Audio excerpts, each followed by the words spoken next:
नमस्कार, वक्त इंडिया में आप सभी दर्शकों का स्वागत है। मैं हूं आपके साथ रमन सैनी।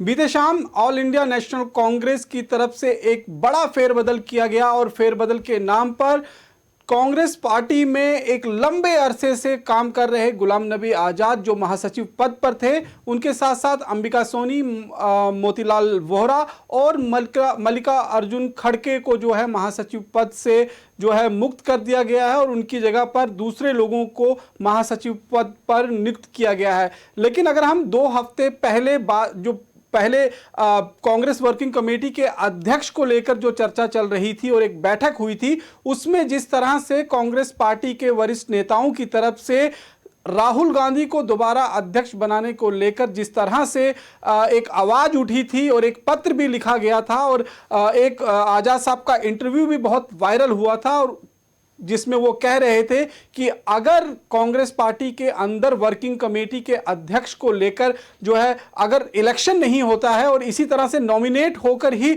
अध्यक्ष पद के लिए जो अध्यक्ष हैं वो चुने जाएंगे तो निश्चित रूप में आने वाले 50 साल तक जो है वो राहुल गांधी प्रधानमंत्री नहीं बन पाएंगे। और क्योंकि ये एक डेमोक्रेसी का हिस्सा है, किसी भी पार्टी के अंदर इलेक्शन होना चाहिए, चाहे वो डिस्ट्रिक्ट प्रेसिडेंट के लिए हो या फिर ऑल इंडिया वर्किंग कमेटी के अध्यक्ष पद के लिए हो। तो इस तरह की आवाज जब गुलाम नबी आजाद की तरफ से कांग्रेस के भीतर उठाई गई थी तो कहीं ना कहीं उसी का फल जो है उन्हें ये इस फेरबदल में देखने को मिल रहा है। आजाद साहब तकरीबन 35-40 साल से लगातार खून पसीने से कांग्रेस पार्टी को न केवल सींच रहे हैं बल्कि इंदिरा गांधी की जो कैबिनेट थी उसमें भी वो मंत्री रह चुके हैं। सबसे युवा मंत्री जो हैं जम्मू कश्मीर की तरफ से, अगर वो उस समय जब वो बने थे, जब वो इंदिरा गांधी की कैबिनेट के अंदर उनको जो है एमओएस का दर्जा जो है वो दिया गया था। उसके बाद उनका ये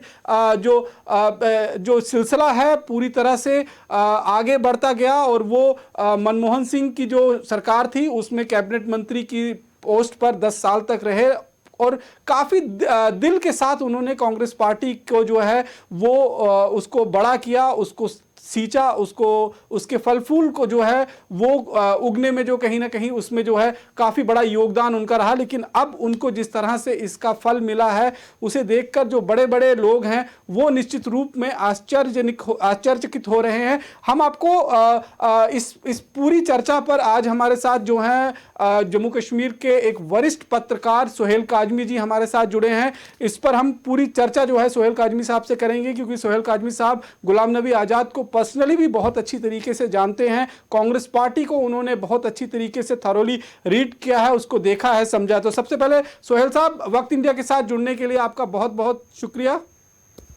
नमस्कार सर। सोहेल साहब, हम आपसे चर्चा शुरुआत करें उससे पहले हम गुलाम नबी आज़ाद साहब का वो बयान सुनाना चाहते हैं अपने दर्शकों को जो 2 सप्ताह पहले जब वर्किंग कमेटी की अध्यक्ष की मीटिंग को लेकर एक बात चल रही थी कि राहुल गांधी को दोबारा जो है वर्किंग कमेटी का जो है अध्यक्ष बनाया जा सकता है। उस वक्त जो गुलाम नबी आज़ाद साहब का एक इंटरव्यू सामने आया था और क्या कुछ उसमें कुछ कहा था उन्होंने, सबसे पहले हम आपको वो सुनवा देते हैं। हम जो ये कह रहे हैं कि भाई सोनिया गांधी के सोनिया गांधी तब रहेगी जब पार्टी प्रेसिडेंट रहेंगी। राहुल गांधी अगर प्राइम मिनिस्टर बनना चाहेंगे तो जब पार्टी मजबूत होगी तो तभी प्राइम मिनिस्टर बनेंगे। ये लोग जो इलेक्शन ही कभी नहीं चाहेंगे तो कभी नहीं प्राइम मिनिस्टर बनेंगे। उनको अगर प्राइम मिनिस्टर बनना है तो हमारी बातें सुनना होगा, इन छोटे भाइयों की बातें नहीं सुननी होंगी जिनको मालूम है कि वो इलेक्शन स्टेट या डिस्ट्रिक्ट या वर्किंग कमेटी में जीत के नहीं आ सकते हैं। वो विरोध कर रहे हैं और वो लीडरशिप को भी गुमराह कर रहे हैं। जिसकी हिम्मत होगी वो नहीं करेगा, वो वेलकम करेगा। और जब ट्रू कांग्रेसमैन होना चाहिए कि भाई कांग्रेस इलेक्शन से ही मजबूत हो सकती है तो उसको वेलकम होना चाहिए। ठीक है, लीक होना बहाना है। लीक क्या, परसों वर्किंग कमेटी मीटिंग चल रही थी, क्या सारी प्रोसीडिंग्स बाहर सारा मीडिया नहीं कर रहा था लीक? तो अगर वो 1 महीना पहले की लेटर लिखी थी और 23 लोगों ने उस पर साइन किए थे तो एक आदमी ने लीक की तो लीक की, लेकिन यहां तो वर्किंग कमेटी चल रही है और पूरी रनिंग कमेटी पूरे हिंदुस्तान की मीडिया में चल रही, तो उस लीक का क्या हुआ? सवाल लीक का नहीं है, सवाल है कि हमने जो मुद्दे उठाए इलेक्शन ब्लॉक का होना चाहिए, डिस्ट्रिक्ट का होना चाहिए, पीसीसी का होना चाहिए, वर्किंग कमेटी का होना चाहिए, फुल टाइम प्रेसिडेंट होना चाहिए। इसमें किस कांग्रेस को आपत्ति होनी चाहिए? क्यों होनी चाहिए? इसमें सोनिया गांधी का अपमान कहां है? इसमें राहुल गांधी का अपमान कहां है? वो सोनिया गांधी और जो अपमान की बात करते हैं वो सोनिया गांधी और राहुल गांधी को ही जानते हैं। हम इंदिरा गांधी को भी जानते हैं, संजय गांधी को भी जानते हैं और राजीव गांधी को भी जानते हैं और फैमिली की तरह जानते हैं। जितना वो तो इनका आदर संजय गांधी, इंदिरा गांधी और सोनिया गांधी का और राहुल गांधी का आदर इसलिए करते हैं कि वो पार्टी प्रेसिडेंट है, उनसे कुछ मिलेगा। लेकिन हमारा तो पर्सनल अटैचमेंट, फैमिली अटैचमेंट, तीसरी जनरेशन से, तो हमसे ज्यादा वो वफादार हो गए, हमसे ज्यादा वो लॉयल्टी हो गए। मैं तो ऐसे आदमी को सबसे जो चापलूसी करते हैं वो सबसे लीडर के डिसलॉयल होते हैं। जो सच बात कहे लीडर को ठीक करने के लिए, लीडर में अगर कोई गलतियां खामियां हैं उस गलतियों को ठीक करने के लिए, और संगठन के लिए, तो वही लॉयलिस्ट होता है। वो लॉयलिस्ट नहीं होता है, वो चापलूस होता है जो लीडर की कमजोरी को कहेगा तुम ठीक हो, संगठन की कमजोरी को कहेगा नहीं कुछ सब ठीक है। उसको मैं कांग्रेसमैन और लॉयल नहीं समझता, उसको मैं लीडर का भी डिसलॉयल समझता हूं, पार्टी का भी डिसलॉयल समझता हूं। सोहेल साहब, आपने सुना ये पूरा इंटरव्यू करीबन 2 सप्ताह पहले जो है गुलाम नबी आज़ाद साहब का ये इंटरव्यू सामने आया था, जिसमें वो पार्टी के भीतर जिस तरह से डेमोक्रेसी का गला घोटा जा रहा है उस चीज को उजागर करते हुए दिखाई दे रहे हैं। आपको लगता है कि कहीं ना कहीं जो पार्टी के बीच में इन सीनियर लीडर्स के कहीं ना कहीं जो मुखालफत लगातार जो करते आ रहे हैं उसी का खामियाजा आज गुलाम नबी आज़ाद साहब को भुगतना पड़ा है? देखिए, जो उनका इंटरव्यू है सैनी साहब, वो ऑर्गेनाइजेशनल मैटर पे उन्होंने बोला है और उन्होंने बिल्कुल ठीक बोला है कि पार्टीज का जो आकार होता है, पार्टीज में जो डिसिप्लिन होता है, पार्टीज में जो अपनी इलेक्शंस होती हैं विद इन पार्टी, सेक्रेटरी की हो, ब्लॉक प्रेसिडेंट्स की हो, वो बिल्कुल ठीक, उससे पार्टी का संगठन मजबूत होता है। और जिस पार्टी का ऑर्गेनाइजेशनल मैटर्स जो हैं वो टाइम होते रहे, वो पार्टीज मजबूत होती हैं, उनमें डिसिप्लिन रहता है और उनकी जो भी सेंसिटिव चीजें होती हैं वो बाहर नहीं आती हैं। इसकी तरफ उन्होंने इशारा किया, बिल्कुल ठीक बोला उन्होंने, गलत बात कोई भी नहीं बोली है। लेकिन उनका जो कद है कांग्रेस पार्टी में भी और इंडियन पॉलिटिक्स में भी, वो बड़ा, जैसे आप खुद ही कह रहे हैं 35 साल, 35 नहीं 45 साल हो गए उनको पार्लियामेंट में, 40-45 साल। तो 40-45 साल जिस आदमी ने एक्टिव पॉलिटिक्स में काम किया हो, नेशनल पॉलिटिक्स में काम किया हो, उसका एक स्टेचर बना होता है और वो स्टेचर आजाद साहब का बना है। और आज भी वो लीडर ऑफ अपोजिशन तो है, उनको हटाया नहीं लीडर ऑफ अपोजिशन से। और अगर उन्होंने जो बातें की हैं तो उन्होंने एक फैमिली के ढंग से बातें की हैं। उन्होंने कहा कि मैं फैमिली मेंबर हूं, मैं कोई चापलूस नहीं हूं। और ये सच भी है। देखिए, जब आप अपोजिशन में होते हैं तो आपको जो रूलिंग पार्टीज होती हैं वो और सप्रेस और डिप्रेस करने की कोशिश करती है और फूट डालने की कोशिश करते हैं। तो उस वक्त बड़ा टेस्टिंग टाइम होता है और कांग्रेस के लिए तो इस पर बिल्कुल बहुत बड़ा टेस्टिंग टाइम है, जिसपे ये भी स्पेकुलेशंस थी कि 22 लोग आजाद साहब के साथ जा रहे हैं, ये भी था कि कपिल सिब्बल उनके साथ है। तो वो सब अफवाहें जो थी, जो आप सुन रहे थे, वो स्पेकुलेशंस थी जो कुछ लोग फैला रहे थे। लेकिन जिस तरह का उन्होंने इंटरव्यू दिया एज ए कांग्रेसमैन उन्होंने दिया और संगठन की बात की है, और आज अगर उनको नहीं रखा जनरल सेक्रेटरी तो उससे कोई फर्क नहीं पड़ता, मुझे लगता नहीं है, क्योंकि जिस कद के वो हैं उसमें वो बड़ी चीजों पे मैटर करते हैं। तो ये शायद आज आई है उनकी, कल कुछ और ना आए, कांग्रेस वर्किंग कमेटी का क्या आता है। लेकिन मैं समझता हूं कि कोई पार्टीज भी हैं जो उनकी इनर 10 जनपद के अंदर क्या होता है वो तभी बाहर आना चाहिए जब उनको दिखाना है पूरे भारत को कि कांग्रेस क्या करने जा रही है। लेकिन स्पेकुलेशन ज्यादा बाहर आ रही है और उसमें बड़े रीजंस हैं, बड़ी चीजें हैं जो शायद रूलिंग पार्टी भी चाहती है कि ये कांग्रेस जो है बिल्कुल खत्म हो जाए। लेकिन ऐसा हो नहीं सकता, क्योंकि सबसे बड़ी पार्टी है, सबसे पुरानी पार्टी है, इनका एक अपना रोल है और जिन बातों की तरफ उन्होंने इशारा किया है वो बिल्कुल अच्छी हैं और कांग्रेस के लिए फायदेमंद है। लेकिन सोहेल साहब, कहीं ना कहीं पार्टी के भीतर ही उन्होंने गांधी परिवार को जिस तरह से आईना दिखाया है और ये कहा है कि अगर आप हमेशा अपने मन से ही चुनकर अध्यक्ष को जो है वो बनाते रहेंगे तो पार्टी का जनाधार धीरे धीरे खत्म होता रहेगा। पिछले अगर हम 8-10 सालों की बात करें तो जिस तरह से कांग्रेस पार्टी अब हाशिए पर पहुंच चुकी है, अब मतलब 2 डिजिट में उनके सांसद जो हैं वो पार्लियामेंट के अंदर बचे हैं, जो कभी देश की सबसे बड़ी पार्टी हुआ करती थी, वो आज किस हाशिए पे पहुंच चुकी है। तो कहीं ना कहीं एक आईना जो गुलाम नबी आज़ाद ने दिखाया है, तो आपको लगता नहीं कि जो गांधी परिवार है वो फिर चाहे राहुल गांधी हो या सोनिया गांधी हो, उनको कहीं ना कहीं एक ये लगा है कि ये हमारे खिलाफ बात की जा रही है और इसी का खामियाजा गुलाम नबी आज़ाद को भुगतना पड़ा है। अपना महासचिव पद को जो है उनको छोड़ना पड़ा है, उनको छोड़ना भी नहीं पड़ा, उनको एक तरह से हटाया गया है, त्याग दिया। देखिए, अगर सोनिया गांधी जी या राहुल गांधी जी ये सोचते हैं कि कोई अच्छा सजेशन देने वाला और एक ऐसा पिलर कांग्रेस का पिछले 70 सालों की आजादी में जिसने 45 साल आपके साथ दे दिए बचपन से आज तक, MOS वो इंदिरा जी के टाइम पे बने, अगर कोई सिंसियर एडवाइस लेना ही नहीं चाहता तो उसका भी जो खमियाजा है वो कांग्रेस पार्टी को ही होगा, नेहरू गांधी परिवार को होगा।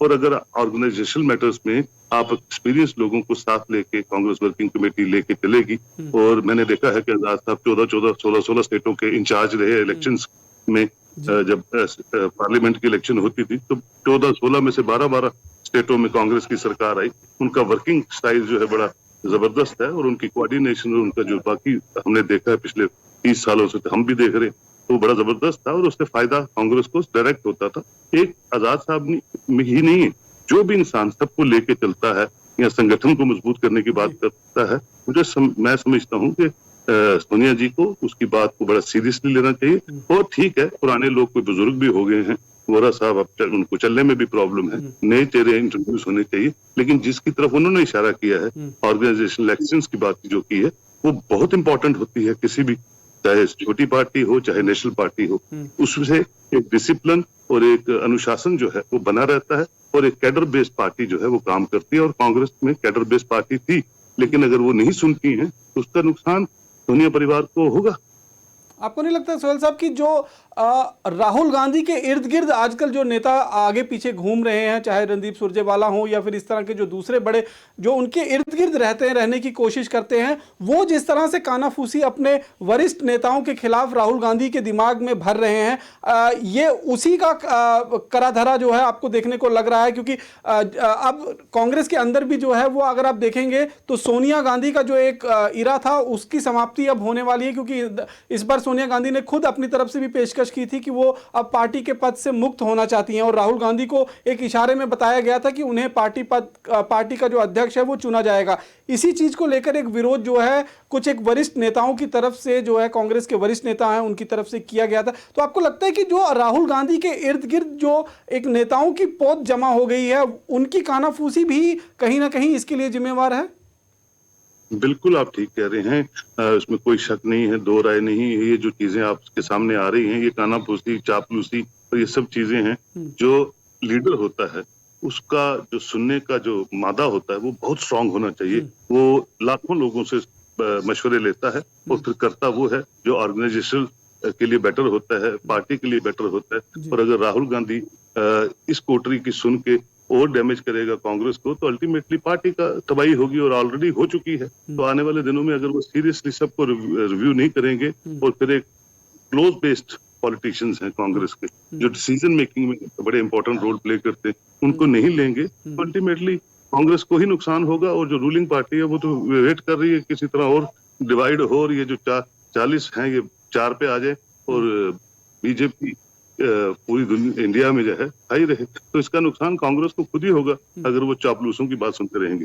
सर, अगर नेशनल पार्टी के बाद अगर हम जम्मू कश्मीर की बात करेंगे तो जम्मू कश्मीर की तरफ से भी गुलाम नबी आज़ाद जो हैं वो सबसे बड़े कद के नेता जो है वो माने जाते हैं, माने क्या जाते हैं, वो हैं सबसे बड़े कद के नेता कांग्रेस पार्टी के अंदर। अब जिस तरह से उन्हें जिस तरीके से हटाया गया है कांग्रेस महासचिव के पद से, उसका कहीं ना कहीं एक आपको लगेगा कि नुकसान जम्मू कश्मीर के अंदर भी कांग्रेस को उठाने को देखने को मिल सकता है आने वाले समय में? अभी जब ये इनका इंटरव्यू आया था उसके थोड़े दिन बाद ही एक न्यूज ये भी आई थी कि वो शायद कांग्रेस के प्रेसिडेंट जम्मू कश्मीर के बन के दोबारा वापस आ रहे हैं, पीसीसीआई के प्रेसिडेंट। अभी वो भी एक तजवीज चल रही थी, क्योंकि उन्होंने जहां जहां भी वो पार्टी प्रेसिडेंट रहे हैं जम्मू कश्मीर में भी बड़े कम अपने एमएलएस को जिता के उन्होंने यहाँ गवर्नमेंट बनाई थी। तो वो भी एक स्पेकुलेशन चल रही थी। अभी आने वाले दिन बताएंगे क्या है, लेकिन मुझे लगता है कि गुलाम नबी आजाद को साइडलाइन करके गांधी परिवार जो है वो शायद आगे नहीं बढ़ पाएगा। तो सर इसके साथ साथ में अगर मैं बात करूंगा कि जिस तरह से अभी जम्मू कश्मीर में गुलाम अहमद मीर को माना जाता है कि वो काफ़ी क्लोज हैं गुलाम नबी आज़ाद के, और जिस तरह से अब अभी सुबह मेरी बातचीत भी हुई तो उन्होंने कहा कि मैं अभी इस पर पूरे खुलकर बातचीत नहीं करूंगा, आने वाले समय में एक प्रेस कॉन्फ्रेंस करने वाला हूं दोपहर के समय में, उसमें अगर कोई पूछना चाहे तो हम उस पर चर्चा कर सकते हैं। लेकिन आपको लगता है कि कहीं ना कहीं एक सेटबैक जम्मू कश्मीर प्रदेश कांग्रेस कमेटी को भी गुलाम नबी आज़ाद के महासचिव पद हटने के बाद जो है वो लगा है? नेचुरली एक अच्छा साइन बाहर नहीं जाता है जब इतना बड़ा इंसान, इतना बड़ा योगदान जिस इंसान का रहा हो, उस तरह के लिए ऐसी बात करनी तो धिक्का तो पहुंचता है स्टेट को भी और नेशन को भी। लेकिन यह है कि अब जैसे गुलाम अहमद मीर साहब ने कहा, क्या वो 3 बजे 4 बजे बताएंगे, क्या पता कुछ और मुद्दे हों, किसी और वजूहात हों, या उन्होंने खुद ना डिक्लाइन किया हो इस पोस्ट के लिए। ये सब चीजें अब गुलाम अहमद मीर जो है आपको थोड़ी देर तक बताएंगे। मुझे लगता है तब तक हमें वेट करना चाहिए। एक आखिरी सवाल सर आपसे पूछूंगा कि आपको लगता है कि आने वाला जिस तरह से ये जो कदम उठाए जा रहे हैं Congress, all India Congress committee की तरफ से, आने वाले समय में किस तरह का भविष्य आप देखते हैं कांग्रेस का पूरे देश के अंदर? अगर सीरियसली वो देखिए, इस पर वेव बनी हुई है, इस पर मोदी वेव तो है नहीं, इस पर पूरी जो भारतवर्ष है वो इस गवर्नमेंट के खिलाफ उसका जन समर्थन बढ़ता जा रहा है और एक अल्टरनेटिव लोग ढूंढ रहे हैं। और इस वक्त कांग्रेस का बड़ा इंपॉर्टेंट रोल बन जाता है आने वाले दिनों में हिंदुस्तान की सियासत में अच्छी तरह काम एक्टिवली पार्टिसिपेट करने का। और इस वक्त कोविड की वजह से, डिमोनेटाइजेशन की वजह से, जीएसटी की वजह से, भुखमरी की वजह से लोग इकोनॉमिक रिसेशन होना शुरू हो गया इंडिया में। बैंक्स का हाल देख लीजिए, स्कूल्स का हाल देख लीजिए, बच्चों का हाल देख लीजिए, हेल्थ केयर का हाल देख लीजिए। अगर उसमें कोई भी इंपॉर्टेंट रोल प्ले करेगा, उभर के सामने आएगा, वो कांग्रेस होगी। मैं फुल्ली तो नहीं बोल सकता हूँ, लेकिन अलाइज के साथ वो उभर के सामने आएगी और अगली सरकार जो है कांग्रेस प्लस अलाइज की बन सकती है। लेकिन आपको लगता है कि इस तरह के फैसले लेकर कांग्रेस अपने पांवों पर खुद कुल्हाड़ी मार रही है? मैं समझता हूँ ये रिव्यू करेंगे, ये क्योंकि बड़ी पार्टी है, इनकी इनमें कैडर बेस्ड पार्टी है, इन कोई छोटी जमात नहीं है। 70 साल उन्होंने रूल किया है जम्मू हिंदुस्तान पे। तो ये जो चीजें होती हैं उस पर रिव्यू जरूर करेंगे। और अगर इस तरह की हिमाकतें करेंगे तो जो आने वाला उज्जवल भविष्य है कांग्रेस का वो नहीं आएगा। तो इसी तरह यही चीजें चलती रहेंगी। लेकिन सर आपने कहा कि ये रिव्यू करेंगे। पिछले अगर हम 7 साल की बात करें, 2014 की अगर हम बात करें, तो पार्टी का जनाधार जिस तरह से धीरे धीरे सिरकता चला जा रहा है, और अब इस तरह के अगर वो डिसीजन भी ले रहे हैं तो यही लगता नहीं कि कहीं ना कहीं कुछ सीखने के बजाय उल्टा वो ऐसे कदम उठा रहे हैं जिससे पार्टी को और नुकसान पहुंचेगा? मुझे लगता है कि ये जल्दी रिव्यू करेंगे, और अगर इस तरह के फैसले जो हैं जिससे पार्टी डैमेज हो, उससे फिर अल्टीमेटली कैडर को नुकसान होता है। लेकिन जब आप अपोजिशन में होते हैं या जब आप सत्ता में नहीं होते हैं तो ऐसी चीजें आमतौर पे देखी गई हैं कि फूट डालने वाले लोग बढ़ते जाते हैं और अच्छी सलाह देने वाले लोग घटते जाते हैं। लेकिन मुझे लगता है कि कोई ना कोई आपके सामने आज या कल में कोई ना कोई स्टेटमेंट आ जाएगी दिल्ली से कि ये अब सब इकट्ठे हैं या किस तरह से आगे चलाना है, और जम्मू कश्मीर की शहरी प्रेसिडेंट ना बन जाए या कुछ और चीजें जो भी होंगी वो आपके सामने शाम तक आ जाएगी। सर हमने ये भी देखा कि अभी से ही जो सत्ता पार्टी है बीजेपी, वो कहीं ना कहीं इस पूरे मुद्दे को भुनाने में शुरू हो गई है। अभी रविंद्र रैना का एक बयान जो आया है वो बड़ा सिंपैथी जो है वो कहीं ना कहीं अपना गुलाम नबी आज़ाद के साथ शो कर रहे हैं कि जिस तरह से उनको हटाया गया है, जिस तरह का व्यवहार उनके साथ किया गया, और इतने पुराने लीडर को लेकर। तो कहीं ना कहीं अब सत्ताधारी पार्टी जो है, खासतौर पर अगर मैं बीजेपी की बात करूंगा, तो बीजेपी भी इसे भुनाने की कोई कोर कसर नहीं छोड़ेगी। वो तो नेचुरली, ये तो इसमें कोई शक नहीं है। वो तो चाहते हैं कि आजाद साहब उनको ज्वाइन कर लें, कपिल सिब्बल भी ज्वाइन कर लें, और जो करावर नेता हैं कांग्रेस में वो यहाँ आ जाए, कांग्रेस मुक्त भारत हो जाए और सिर्फ बीजेपी का शासन हर स्टेट में पूरे भारतवर्ष में रहे। लेकिन ये मुमकिन नहीं होता है। मरते मरते भी पार्टियां जो हैं 100 साल लगा देती हैं, कोई इतनी जल्दी इतनी बड़ी पार्टीज खत्म नहीं होती हैं। और ओवरऑल जो बीजेपी की परफॉर्मेंस इसके पूरे भारतवर्ष में वो आपके सामने है कि हर स्टेट में लोग रो रहे हैं और बुरा हाल है। तो उन चीजों के लिए अपोजिशन का होना बड़ा जरूरी है। और बाकी जो हमारी अलाइज हैं उनका बोलना बहुत जरूरी है, तभी इतना बड़ा मुल्क जो है आगे बढ़ पाएगा। तो ये स्पेकुलेशंस और ये तोड़ मोड़ की राजनीति जो है ये कहीं ना कहीं आपको कभी फायदा देती है, लेकिन कहीं ना कहीं नुकसान भी देती है। सोहेल साहब, आपने अपना कीमती वक्त इंडिया को दिया, इसके लिए बहुत बहुत आपका धन्यवाद है। तो ये थे जाने माने पत्रकार, जम्मू कश्मीर के वरिष्ठ पत्रकार सोहेल काजमी साहब, जिनका साफ तौर पर कहना है कि जिस तरह से कांग्रेस पार्टी के भीतर एक अंतर्कलह मची हुई है, उसी का ये नतीजा देखने को मिला है कि गुलाम नबी आज़ाद के साथ साथ अंबिका सोनी, मोतीलाल वोहरा और मल्लिका अर्जुना खड़गे जैसे जो वरिष्ठ नेता हैं उनको पार्टी महासचिव पद से हटा दिया गया है। और ये पूरी की पूरी कारस्तानी जो है राहुल गांधी के इर्द गिर्द घूमने वाले नेताओं की कानाफूसी की वजह से ही हुआ है, क्योंकि जिस तरह का एक फीडबैक कांग्रेस प्रेसिडेंट को, कांग्रेस वर्किंग प्रेसिडेंट के साथ साथ में कांग्रेस वाइस प्रेसिडेंट को दिया जा रहा है, राहुल गांधी को दिया जा रहा है, उससे निश्चित रूप में एक छवि खराब करने की कोशिश की जा रही है। और जिस तरह का एक आईना दिखाया था गुलाम नबी आज़ाद ने अपनी पार्टी के भीतर वर्किंग कमेटी को, और ये कहा था कि डेमोक्रेसी अगर पार्टी के विद इन पार्टी जिंदा नहीं रहेगी तो निश्चित रूप में आने वाले समय में इसका हमें जो है वो खामियाजा भुगतना पड़ सकता है। अब देखना ये होगा कि आने वाले समय में राष्ट्र की, जो देश की राजनीति है, उसके साथ साथ जम्मू कश्मीर की राजनीति भी गुलाम नबी आज़ाद के साथ उनकी कांग्रेस की जो राजनीति है वो कहीं ना कहीं जुड़ी हुई है। तो आने वाले समय में किस तरह से ये रुख अपना मोड़ती है, क्या जम्मू कश्मीर की कांग्रेस की जो इकाई है गुलाम नबी आज़ाद के महासचिव पद के हटने के बाद जो है उसमें और ज़्यादा कुछ मसले जो हैं वो आकर खड़े होंगे, कुछ नुकसान होगा, या फिर कांग्रेस इस पूरे फैसले पर रिव्यू करेगी जिस तरह से सोहेल काजमी साहब जी कह रहे थे। तो देखना यह होगा कि आने वाले समय में किस तरह से कांग्रेस पार्टी जो है इसको जस्टिफाई करेगी कि जिस तरह से बड़े वरिष्ठ नेताओं को उन्होंने पार्टी से दरकिनार करते हुए महासचिव पद से जो है वो बाहर का रास्ता दिखा दिया है। हालांकि वर्किंग कमेटी का मेंबर जो है अभी गुलाम नबी आज़ाद बने हुए हैं। अब गुलाम नबी आज़ाद का भी अगला जो स्टेप होगा वो देखना होगा कि क्या वो पार्टी के भीतर रहकर इस तरह की बातों को अब कबूल करना उनके लिए एक मजबूरी बन जाएगी, या फिर वो इसका खुलकर विरोध करेंगे। मेरे साथ फिलहाल इतना ही। बाकी की अन्य खबरों के लिए आप जुड़े रहें वक्त इंडिया के साथ। नमस्कार।